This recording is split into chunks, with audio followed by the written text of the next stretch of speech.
Cette vidéo est pour montrer le principe de créer un plugin qui va lire un fichier CSV et créer une couche de points. On va travailler un peu l'interface du plugin et on va partir d'un plugin fait par le plugin Builder. Donc j'ai déjà construit le plugin à partir du plugin Builder, donc il est là, l'interface est là par défaut. Donc on va déjà travailler tout ça. On va déjà prendre l'interface et la modifier. Je pense ça. Alors par défaut, on n'a pas de layout dans la fenêtre. On va déjà mettre un élément, un widget dans la fenêtre. Moi j'aimerais que ma fenêtre en fait entasse les éléments les uns au-dessus des autres. Donc je vais simplement lui mettre un layout de type vertical. Donc on voit mon widget qui est un panneau dans lequel je vais mettre des choses et mon panneau avec les boutons. Donc déjà mon premier panneau en haut, ce que je vais faire comme un sélecteur de fichiers. Donc je vais mettre une étiquette, je vais mettre un line edit,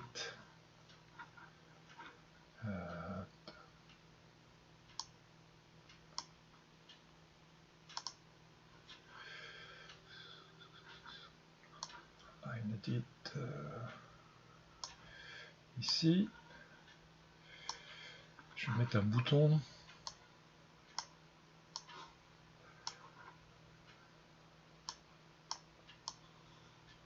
Okay.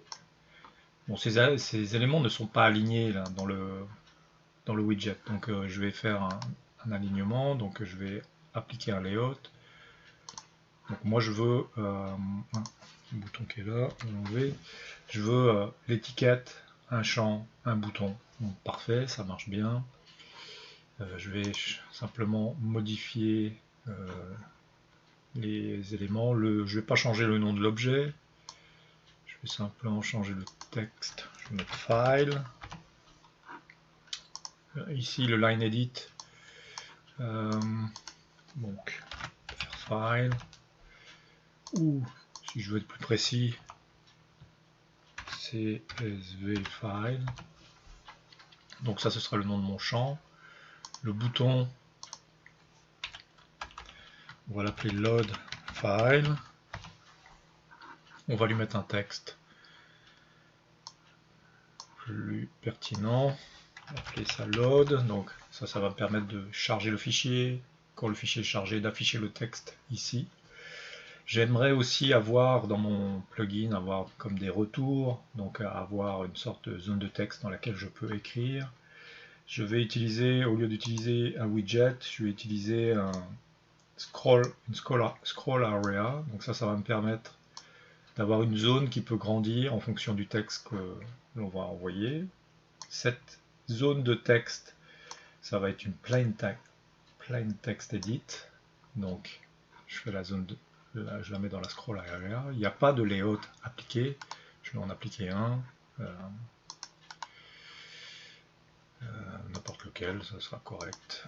Donc là, je commence à avoir ma zone avec la sélection des fichiers, un retour, et je vais mettre un autre widget, donc un container en dessous, où je vais mettre un bouton pour exécuter une tâche. Pour l'instant, il n'y a rien qui va être connecté, donc il n'y a pas de layout. Donc rien n'est bien affiché, j'applique un layout comme ça. Alors ce bouton occupe tout l'espace, il n'y a qu'un élément, donc c'est normal, le layout fait en sorte qu'il occupe tout l'espace. Si vous voulez avoir des boutons un peu plus petits, alors mettez un spacer ici, puis vous allez avoir un bouton qui va occuper moins d'espace. On va renommer ce bouton, on va l'appeler execute. Et on va changer le texte aussi pour que ce soit cohérent avec execute. Donc c'est un bouton, je vais charger le fichier, quand je vais faire exécuter, ça va exécuter une tâche. Je pourrais rajouter encore un widget. On va aller plus loin dans le principe. Je pourrais le mettre ici. Ce que je vais mettre ici, c'est des listes, donc des combo box, des listes déroulantes qui me permettraient de changer des paramètres. Donc je vais mettre ça ici. Et je vais en mettre une autre ici. Pareil, on applique un layout, sinon les éléments ne s'affichent pas bien. Si je veux, je pourrais mettre aussi des étiquettes. Alors, ce que l'on va charger comme information, c'est un fichier avec les crimes dans une ville. Donc il y aura les catégories de crimes, il y aura les années. Ben, j'aimerais en fait pouvoir générer en fait une sorte de filtre ici qui va me limiter à un certain type de crime ou à une certaine année. Alors, pour aider l'utilisateur à faire son choix, je vais marquer ici une information, le type de crime, donc on va écrire catégorie.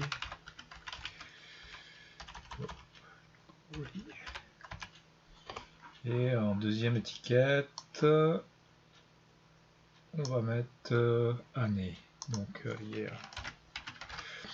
Donc on va après proposer les choix. Donc ici, combo box, on va lui mettre alors crime ou catégorie, comme ça. Donc ça, ce sera notre premier choix. Et deuxième choix, ça va être année. Year. Ok. Donc là, mon interface est finie. Je la sauvegarde. Maintenant, ce qu'on va faire, on va connecter les éléments.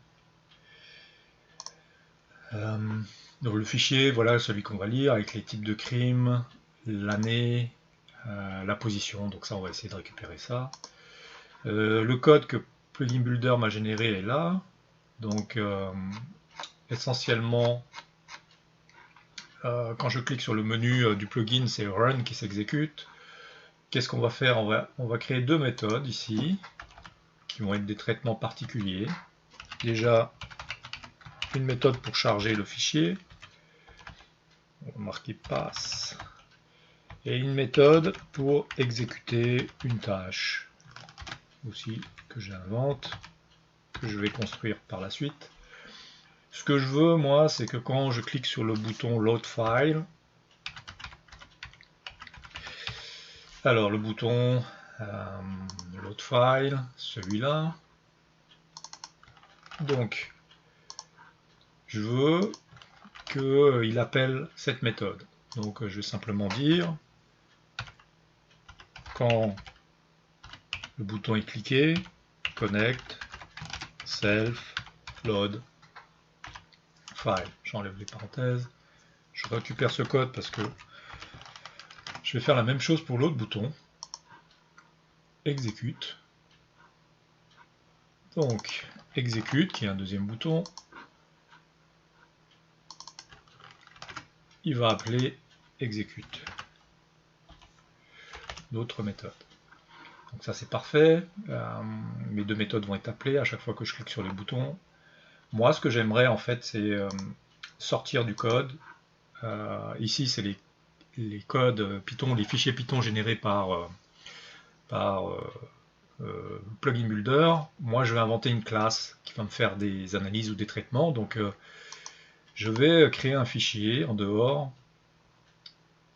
Un fichier texte que je vais mettre avec... on va faire ça comme ça. Je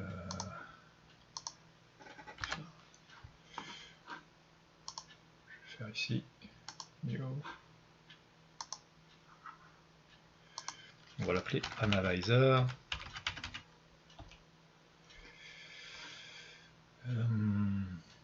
Donc, il m'a créé en fait un fichier Python. Donc, il doit être ici, il est là. Donc, Analyzer, qui est un fichier vide pour l'instant. Je vais l'appeler Analyzer. Je lui mets au moins un constructeur que je pourrais changer si je souhaite. Voilà.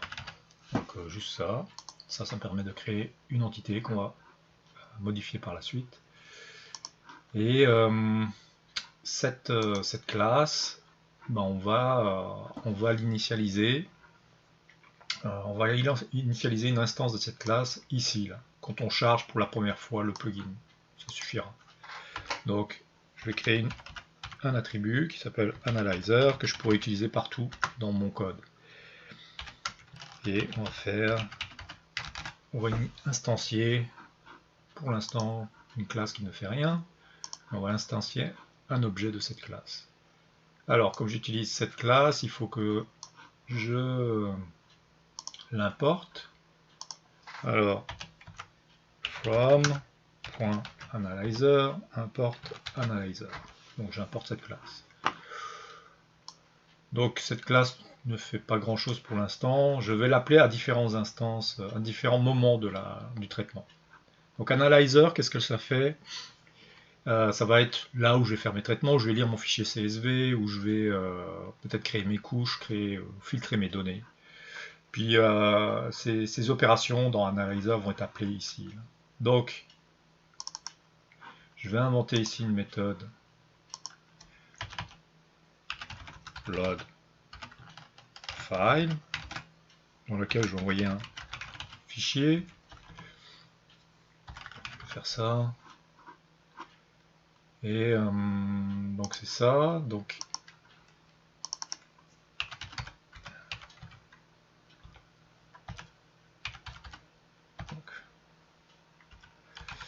file name. Je vais mettre ça. Pour l'instant, file name, il vient de nulle part. Donc il faut que maintenant je puisse faire un petit outil qui ouvre une fenêtre où je peux choisir un fichier et l'envoyer à cette méthode. Donc pour faire ça, on peut utiliser des classes existantes par exemple de PyQt. On peut utiliser un QFile dialogue.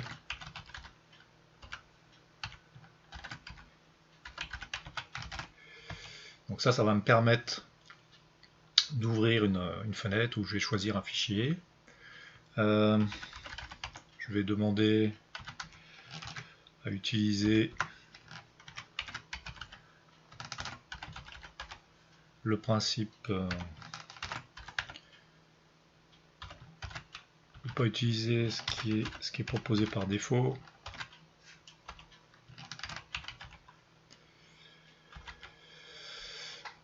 Ok, je vais continuer après. Je vais simplement importer cette classe puisque c'est une nouvelle classe qu'on utilise. Donc cette classe, c'est un widget de PyQt.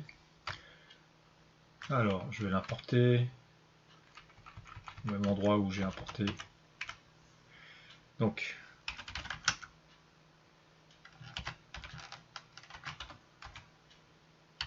Qt widget import QFile dialogue. Donc ça va me permettre d'avoir accès à cette méthode. Je vais poursuivre ici. Donc j'ouvre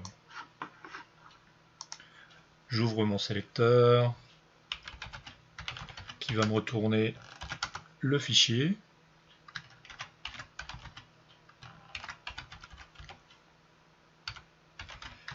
Donc on utilise la méthode getOpenFileName. Il y a un égal qui manque. Alors les options pour ce fichier, pour cette méthode, c'est d'abord de choisir un parent. On va garder la dialogue. On va mettre un petit message.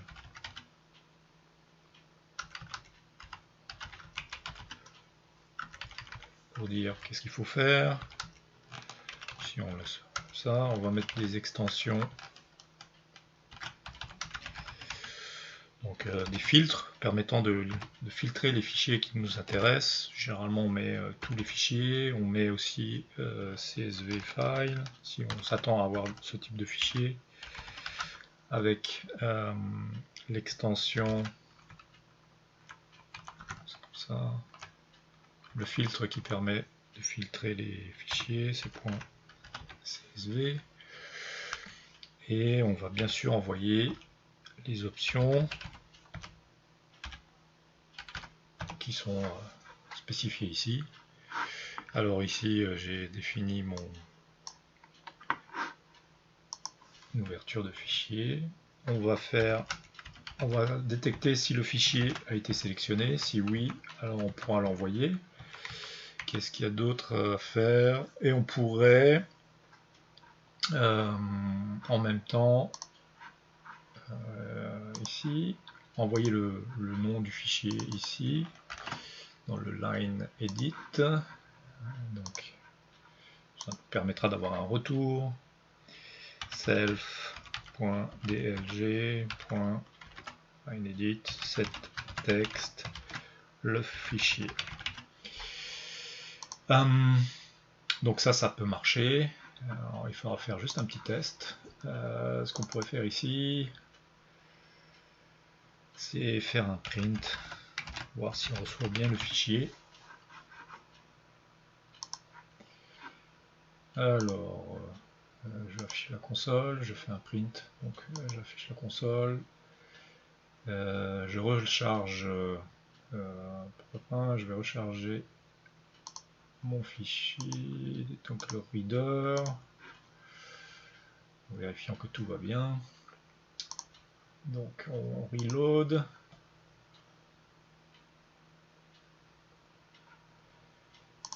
J'exécute. Donc ça marche. Simplement aller chercher un fichier. Ok. Je pense que c'est celui-là. C'est parfait, ça marche. Fichier s'affiche ici et il s'affiche en console comme j'ai fait un print. Parfait, tout communique bien. Alors on peut poursuivre. La première étape de l'interface fonctionne. Bon, il n'y a pas de traitement qui se font, mais on va le faire. Donc jusque là, ça marche. Alors pour les traitements, bon, on va utiliser une librairie bien simple, CSV. On va pas faire quelque chose de compliqué, on pourrait compliquer par la suite. Donc, si on utilise CSV, on va simplement ouvrir le fichier qu'on envoie là. Donc l'encoding du fichier est un particulier, donc on va l'écrire.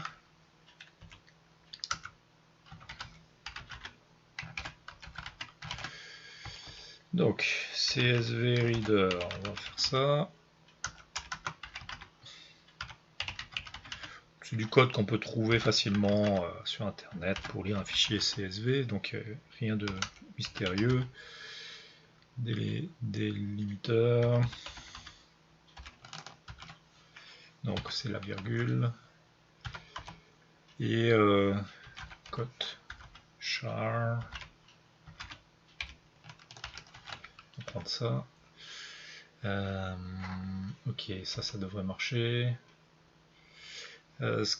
On n'est pas intéressé par l'entête, donc on va faire simplement passer cette ligne. Et maintenant on va passer les lignes. Donc on va lire chaque ligne du CSV. Ce qu'on va faire en fait, qu'est-ce qui nous intéresse dans le CSV? C'est essentiellement la catégorie, la date et la longitude et la latitude. Donc 0, 1, 2, 3, 4, 5, 6 et 7. 0, 1, 6 et 7. Les éléments 0, 1, 6 et 7. Ce que je vais faire aussi, je vais éliminer si les dernières colonnes, donc latitude, longitude, sont vides. On va pas considérer ces informations. Donc, on essaye d'avoir des points. Donc, je vais simplement éliminer les autres. Donc, on va alimenter une liste qu'on pourra utiliser à différents endroits de la classe. Donc, je vais mettre un self. Donc, je vais faire append. Qu'est-ce que je vais ajouter? Donc, simplement, les informations 0, 1, 6 et 7. Voilà. Donc, je crée une liste avec mes informations.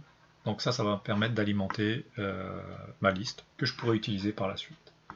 Parfait. Donc quand ma liste est alimentée, bah, je peux faire, par exemple ici, inventer une méthode pour créer une couche à partir de ces données, que je pourrais appeler quand je vais cliquer sur Execute. Alors pour faire une couche, alors on va créer une couche, c'est QGS Vector Layer. Ce sera une couche de points, donc déjà ça je peux déjà le spécifier. Des données en lat long, je peux le spécifier aussi. Comme ça, ça fait le nom de la couche, on va appeler ça intervention. Et le driver, ça va être en mémoire, memory. Donc là, je crée ma couche, elle est vide. Je vais créer un provider, donc simplement, ça s'appelle data provider. Et on va simplement définir les attributs que l'on veut mettre donc dans cette couche. Donc les attributs, c'est des champs, QGS, field. Le nom, ça va être essentiellement la catégorie. On va faire ça comme ça. Et le type, c'est qvariant string. Donc on va faire des strings. Alors, toutes ces classes que j'utilise, il faudra que je les importe. Il ne faudra pas oublier. Et là, je vais simplement dire de mettre à jour le provider des champs. Comme ça, je peux maintenant alimenter. Donc à partir de data, je vais créer mes features. C'est tout simplement ça. C'est la méthode. Je crée une feature, QGS feature, que je vais... Alors QGS feature, je vais lui aller géométrie, je vais lui mettre une géométrie. La géométrie, ça va être QGS géométrie. Alors, ce qu'il faut savoir, c'est qu'on peut créer une géométrie à partir de tout ce que l'on veut, là, mais essentiellement, on va nous la créer à partir d'un texte WKT. On va exprimer en fait la géométrie en texte. Ni plus ni moins, en fait, un point, ça se traduit comment? C'est point avec les coordonnées. Donc ça va être mon point. Les informations, juste vérifier. Je vais faire ça comme ça va être plus propre. Ok, c'est bon comme ça. Donc les informations vont venir de quoi? De ce que j'ai dans ma liste. Donc,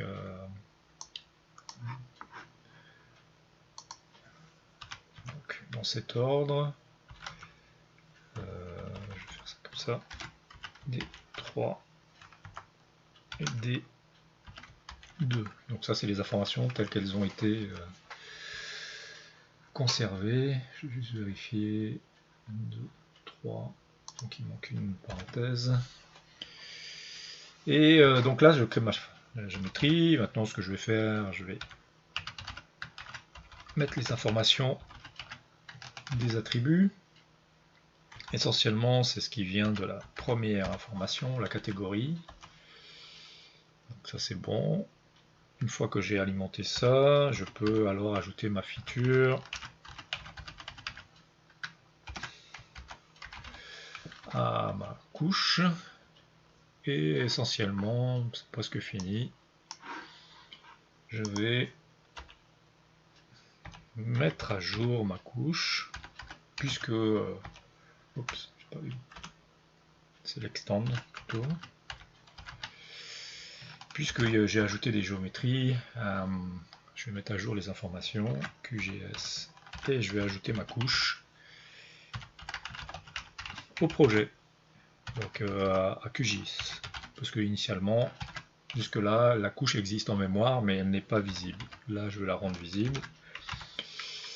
Alors, ce qu'il faut savoir, c'est que j'ai introduit beaucoup de classes, comme les vecteurs, les champs, les features qui sont mal écrites ici, les géométries, donc toutes ces classes, il faut que je les déclare. Donc, comment le faire? Bon, on va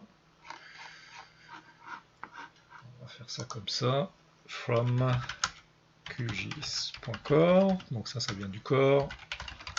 Porte QGS vector layer, QGS feature, QGS field, donc ça c'est les premières. Après il y a QGS géométrie. Jusque là ça va. Il y a QGS project aussi.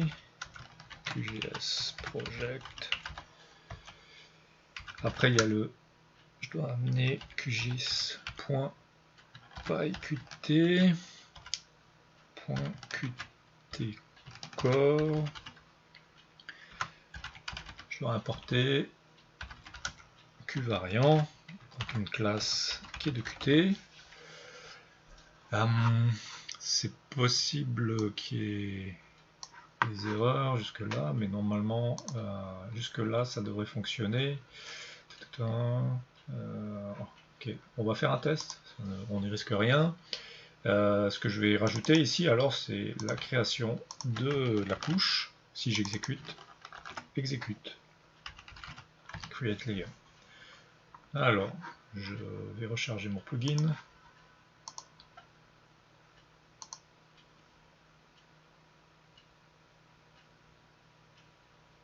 Ok, il n'y a pas d'erreur dans le rechargement, c'est déjà une bonne nouvelle. Je charge.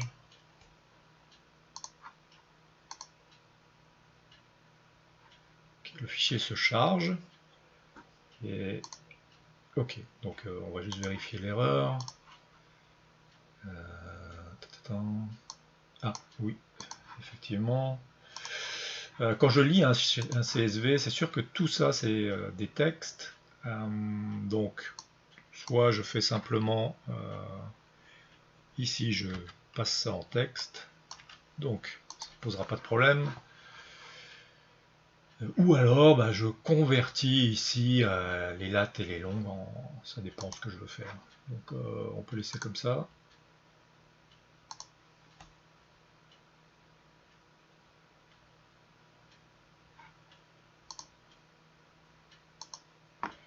Je charge mon fichier.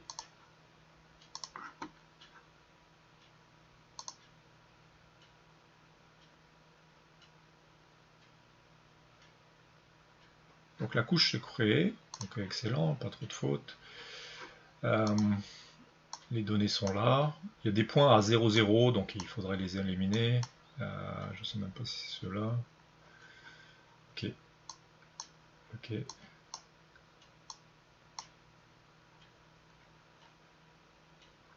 On va juste vérifier.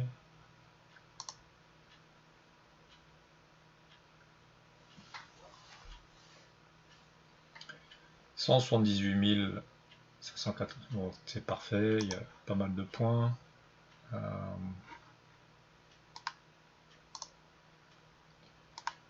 Juste vérifier. Ah, ils sont là, les autres.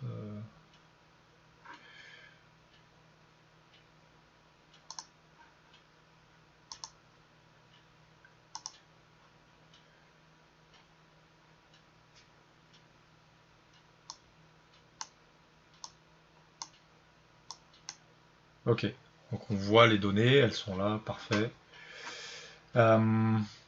Donc, déjà ma couche se crée, c'est parfait.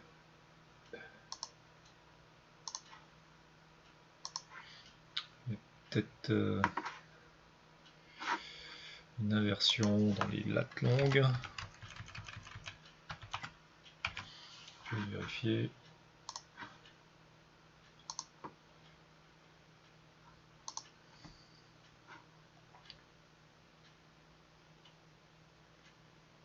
Donc,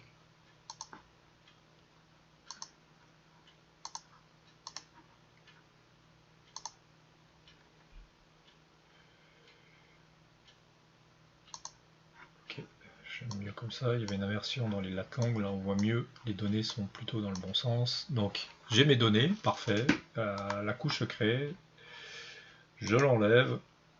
Alors, tout fonctionne. Moi, ce que j'aimerais en fait, c'est utiliser le principe de sélecteur là. Donc, comment faire? Je vais déjà alimenter les listes qu'il faut pour alimenter mes listes déroulantes.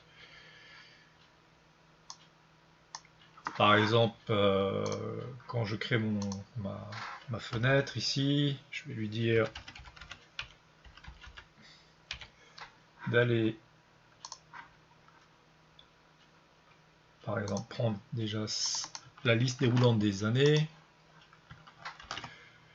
Et qu'est-ce qu'on peut faire? On peut lui dire, utiliser la méthode add items et envoyer en fait des listes d'informations.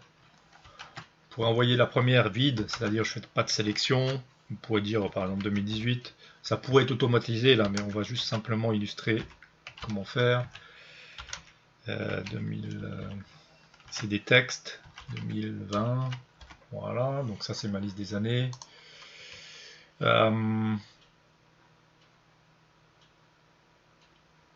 Pour la liste par exemple des crimes, donc ça je pourrais les récupérer par exemple du fichier une fois que j'ai lu load file, donc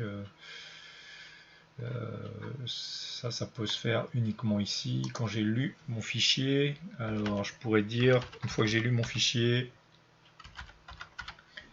c'est récupérer les crimes. Alors la catégorie add items, alors on va marquer catégorie pluriel, donc ça c'est mes catégories. Je m'attends à avoir une liste. Alors d'où va venir cette liste? En fait, simplement sachant qu'on a déjà lu les données, on pourrait dire, je vais déjà faire ça, je vais récupérer ce que l'analyzer a fait. Il a rempli data, donc je vais lui dire on va chercher data dans l'analyzer, ça c'est ma liste des crimes. Ce que j'ai besoin, c'est uniquement la première information, ça c'est tous mes crimes. Et ce que j'ai essentiellement besoin, c'est uniquement les crimes une seule fois, donc j'ai pas besoin de répétition. C'est une manière qui pourrait permettre de faire ça. On va vérifier. Je vais recharger l'extension. Je n'ai pas fait ça pour les années, mais on pourrait le faire. Juste simplement pour illustrer le principe. Donc, je vais charger mon fichier. Voilà, je m'attends à ce que ma liste elle est remplie, c'est parfait. Et mes années sont là, parfait. Donc mes deux listes sont prêtes. Je vais alors maintenant pouvoir les utiliser. En fait, qu'est-ce que je vais faire?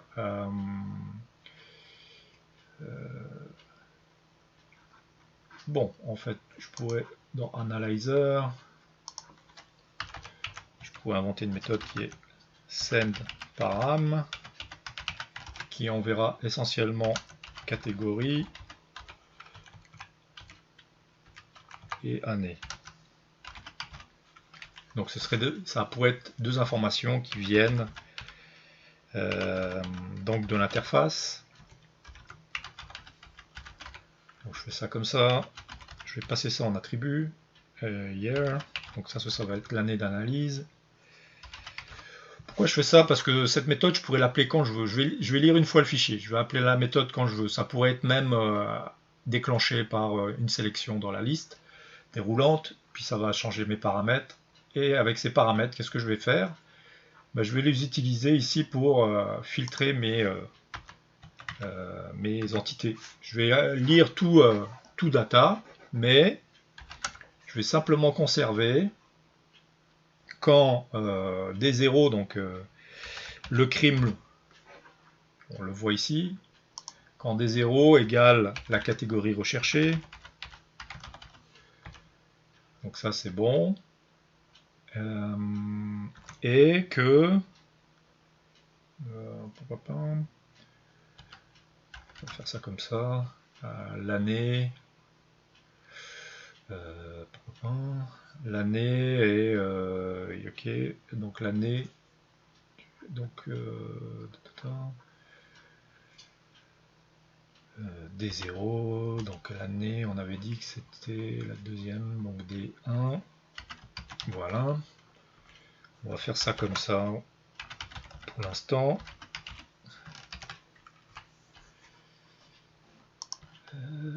Ça va pas marcher, sachant que ici les années, en fait on a plus que un texte, donc on a plus que l'année.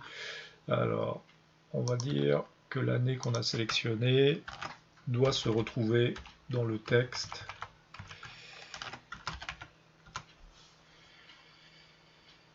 L'année sélectionnée doit se retrouver dans le texte. Donc ça c'est bon. Et je vais changer un peu le principe ici. Dans mon interface, je vais mettre, on va faire une sélection par défaut des années, donc ça c'est bon. Donc les paramètres, on va les envoyer juste avant de créer la couche.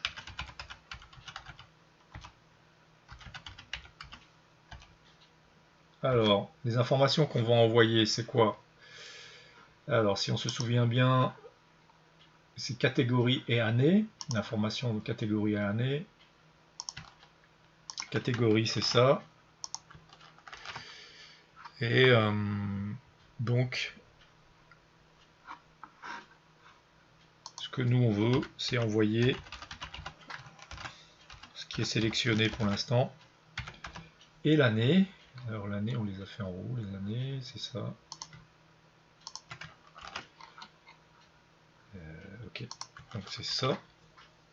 Et on va récupérer cette information.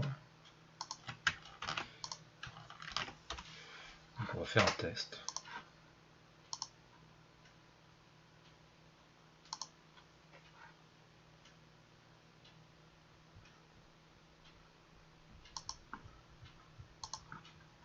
Je charge mon fichier. Alors actuellement j'ai méfait 2018. Si je fais exécute, voilà, donc il a créé une information. Est-ce qu'il y a 178 000 entités? Non, 6432. Donc effectivement j'ai juste les méfaits de 2018. Donc ma couche est bien plus légère. Donc ce qu'on a pu voir, c'est simplement un outil pour lire un fichier CSV, créer des points. Je n'ai pas fait de sortie dans cette zone. Je vais le faire. Par exemple, on va appeler cette zone Q. Alors, output, je vais la prendre. Et ce qu'on va faire, on va par exemple, quand on a fini de lire le fichier, je vais mettre ici. Alors, je vais faire append text plain text. Donc là, je vais mettre un message, nombre d'entités par exemple, entité %d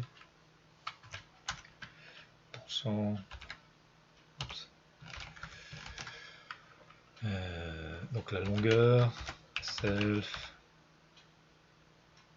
analyzer .data. Donc la longueur de ce qui est lu, on va marquer plutôt nombre de lignes lues puisque c'est toutes les lignes. Ainsi, je vais avoir un petit retour dans mon outil, donc ça me permettra d'avoir un peu d'interactivité. Je lis, je charge mon fichier CSV. Il y a peut-être une erreur, je vérifie. C'est normal. Je n'ai pas sauvegardé. Je recharge. Pas oublier de recharger.